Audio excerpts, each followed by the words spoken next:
Okay, my name is Bobby Vaught. This is lesson number 5, everything that you need to know to understand investing. You will understand, I recommend after you finish listening to this video, go back to lesson 1 and just go through the whole thing. There's a lot of other lessons to come. You will understand investing better than 99.999% of the people out there. Don't forget to hit the subscribe button. So let's get into it. So this is Monday, August the 5th. The markets just closed about roughly a little more than 2 hours ago. A lot of you know, everybody watching this knows by now that markets the last 3 trading days, last Thursday, Friday, and especially today on Monday, August the 5th, took a pretty good dip. I don't know if you want to call it a total crash, but it's a pretty significant dip. So it occurred to me this would be a great time to talk about beta and how beta, and how that affects your portfolio, understanding it, and what to do with it. Okay, so S&P 500 down about 3% today. Beta. Explain beta. Markets, stocks. Okay, they have a beta. Each one has a beta rating. You can find this information from your broker. It's on your broker's website. It's also on Yahoo Finance. Other websites like Stock Analysis is a website that I like to look at a lot, to get data and things like that. Beta.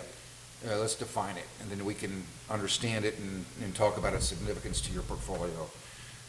Every stock has a beta. Stocks, the S&P 500, okay, if you just kind of charted it, so it goes up and it goes down, it goes up and it goes down. Over the long haul, generally, it tends to go up over time. So the S&P 500, it goes up, it goes down, it goes up, it goes down. A stock with a high beta goes up and down like this. It's also called cyclicals.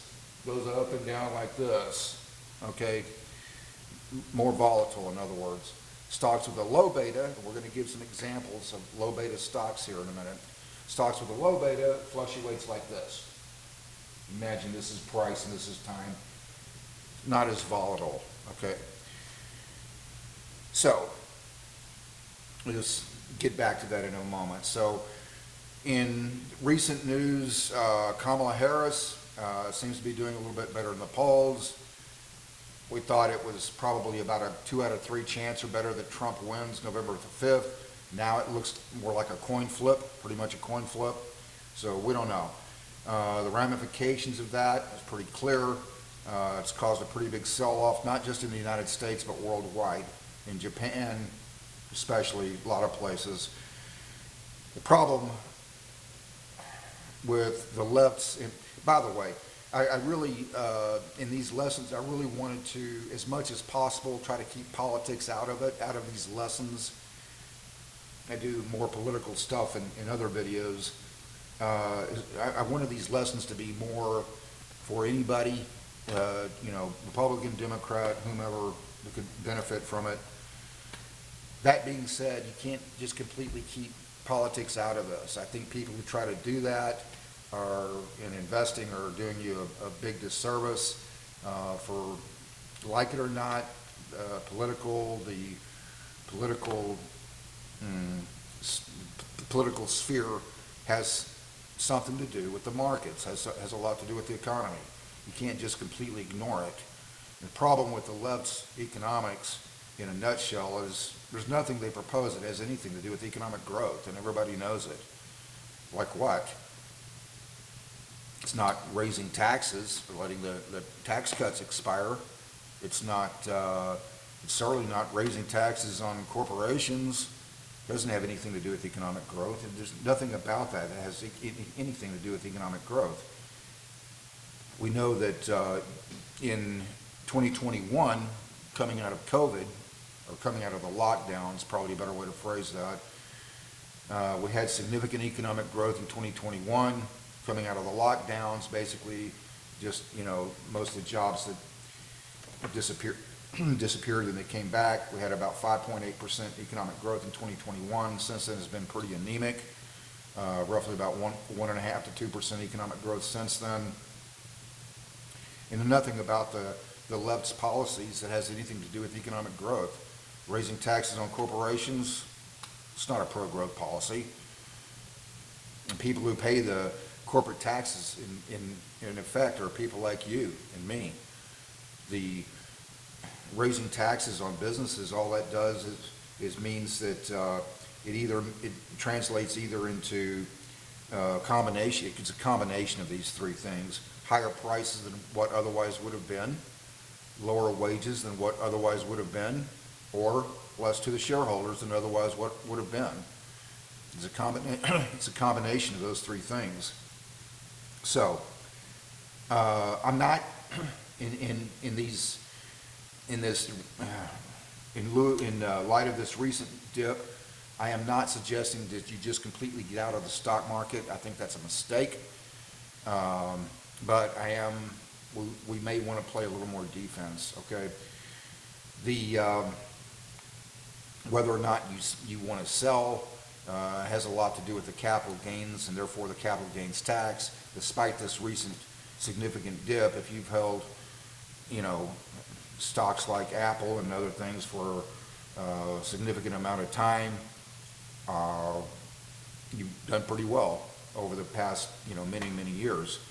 So you may want to depending on your situation, you may want to have to take that into consideration in terms of whether you want to just get out or not, get out of those stocks. I mean, I don't think that you should just completely get out of the market. We can talk about that a little bit. So, in 2 videos ago, in lesson number 3, we talked about many things, including the importance of reinvesting at least some dividends, right? It's still compounding, and if you have dividend growers, think of it as compounding squared. We talked more about that in lesson number 3, a couple of lessons ago.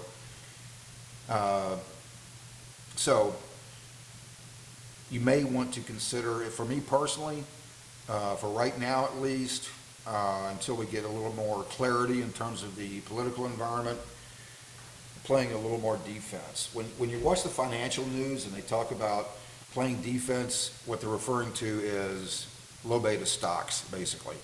Okay. And so for me personally, I'm just, I'm kind of playing defense for a while, not completely getting out. I think that's a mistake, but play defense for a while. And we're gonna go through some examples of how to do that. So you still want dividends, you still want dividend growth, but low beta until at least through November the 5th, and continuing on past that in the event of Kamala Harris should actually win the election. Oh boy. Okay, so some examples of playing defense. These are all consumer staples. 2 that I don't like are Kraft Heinz, ticker symbol KHC. I think the payout ratio is just a little too much for me right there. Don't like it. Campbell's Soup is another one I don't like. Their growth rates have just been ridiculously anemic. Here's some that I like. Okay, or in McCormick, ticker symbol MKC. Coca-Cola, ticker symbol KO. By the way, if there's some of these that you don't, if there's one or more of these that you don't like for your own political reasons, that's fine. I understand that. Just pick a couple of the other ones then. I don't think you need to own all of these, but there's you can just pick out 2 or 3 based upon your own instincts and valuations and so forth. So McCormick, MKC, Coca-Cola, KO, Pepsi, ticker symbol PEP, Hormel, HRL, Procter & Gamble, PG, American Electric Power, AEP, very low beta. Same for Hershey, very low beta. Hershey, ticker symbol HSY. The 2 of these that I own are AEP and Hershey. And I may add one more to my portfolio. I'm not sure which one yet, or just buy more of those more of the same. Clorox, CLX, Colgate-Palmolive, CL, maybe Kimberly-Clark, ticker symbol KMB, General Mills, GIS, Archer Daniels, ticker symbol ADM, Kellogg's, ticker symbol K. I think that's actually called Kellanova now. They changed the name. ConAgra, ticker symbol CAG. These are all consumer staples. They're just playing defense, okay? Like I said, in my personal opinion, it's a mistake to just completely get out. Whether or not you want to sell something like, you know, Apple, that if you held it for a long time, it's done real well for you. You may depend on capital gains tax. If it's in a,